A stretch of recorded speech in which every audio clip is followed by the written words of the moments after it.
Issue 126. We start out with Sonic for some reason doubting that a house on Verdant Hill would appear out of nowhere in a fantasy universe full of magic and sci-fi technology. That was genre blind of him. The orange sky looks pretty nice.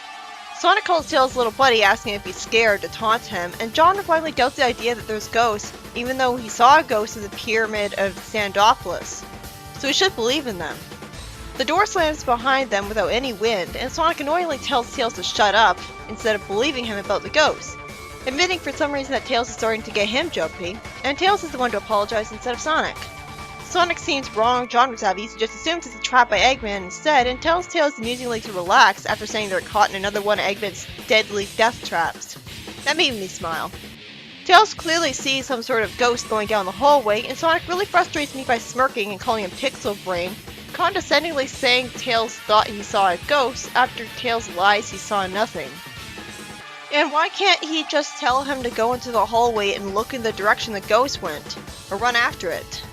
Finally, ghosts show up to prove Sonic wrong. He looks like an idiot again because he tries to spin dash at something intangible and gets knocked away for his efforts. When Tails tells him what he obviously did wrong, Sonic says, "Don't say it, Tails, I'm warning you." Or what? The ghosts run away, with Sonic dismissing them as bullies, who run away because he's not scared of them.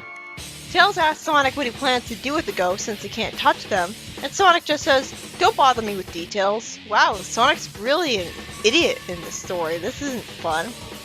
The house starts distorting like they're in a different dimension, and then it conveniently stops, and Tails says in response to pipes making a weird noise that there's a problem with them. He picks up a wrench, reminding me of how Tails is supposed to be, and the next panel has the ghost go solid and say that he fixed the matter transformer with it. Good, he did a technology thing for once. Tails says that he doesn't think the ghosts were trying to hurt them, and he's right. I mean, I'd rather Tails be the smart one, but that doesn't mean we have to have Sonic be a hopeless idiot in the story to contrast them. He only turned out to be right about them not being ghosts by sheer coincidence. The people explained that their house was faulty and they got stuck between dimensions, and when they tried asking Sonic for help, their voices were too distorted. Why didn't they write something down? Tails says this house must be a dimensional vehicle, and after the weird-looking people start arguing over who should set the controls, Tails says they should get out of here, and Sonic says, "That's the first sensible thing you've said all day." Really, Sonic? Even though you were acting like a complete idiot the whole time and he wasn't? Granted, he turned out to be right that they weren't ghosts, because the creator's pet has to be right about everything. But he was still wrong that they were in a trap of Eggman's, and Tails was clearly the smarter one here, actually doing something. And Sonic has the gall to say that Tails is still an idiot in the story after all that. He had every reason to assume there were ghosts. Rather than calling Sonic out on it, Tails just wonders what dimension they'll travel to next, and Sonic hopes he'll never see them again. In the next story, we see someone wandering a desert in the Scorchio zone, and the Penguin Mobian reveals that his bland jokes landed him in this predicament.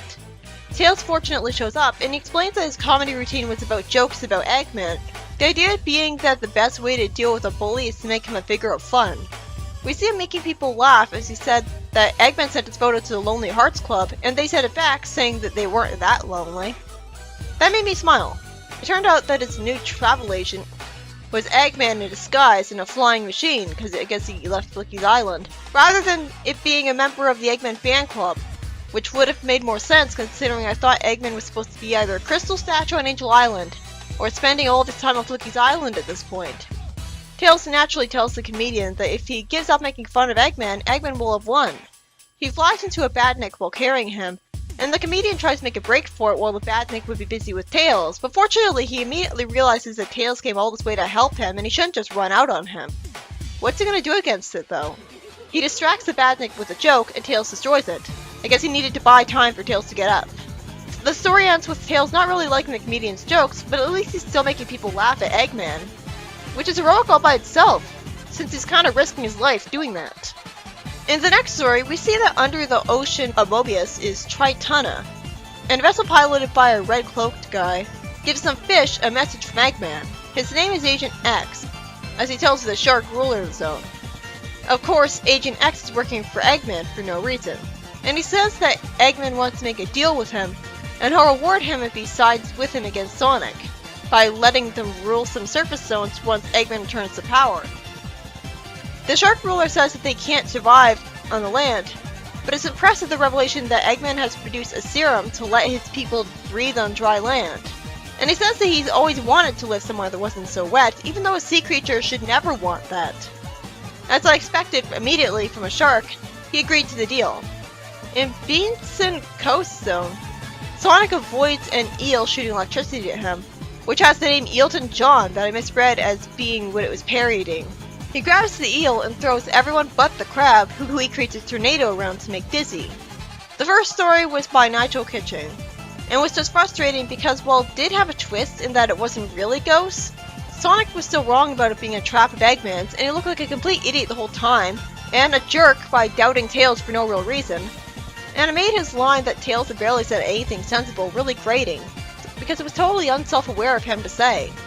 Tails even saved the day by fixing the matter transformer with a wrench, which turned the supposed ghost solid and let them explain that the whole thing was just caused by a faulty dimension-traveling house, which is much more creative than it actually being haunted. But considering Sonic's seen ghosts before, he shouldn't have doubted that they would be involved. The last two stories are by Lou Stringer. The second story is about Tails rescuing a comedian who was thrown off a flying machine into the desert by Eggman himself for making fun of him as a comedy routine. How did he survive that? Anyways, I love that he saved Tails by distracting a bad dick with a joke instead of just ditching him. And that he decides to go back to making fun of Eggman rather heroically considering he's putting his life on the line by doing that and he knows it. And the third story was Harmless Fun, where sea creature Mobians try to fight Sonic on land so they can rule it after deal with Eggman. But just like in the previous story, this has to have taken place before Eggman was turned into a crystal statue.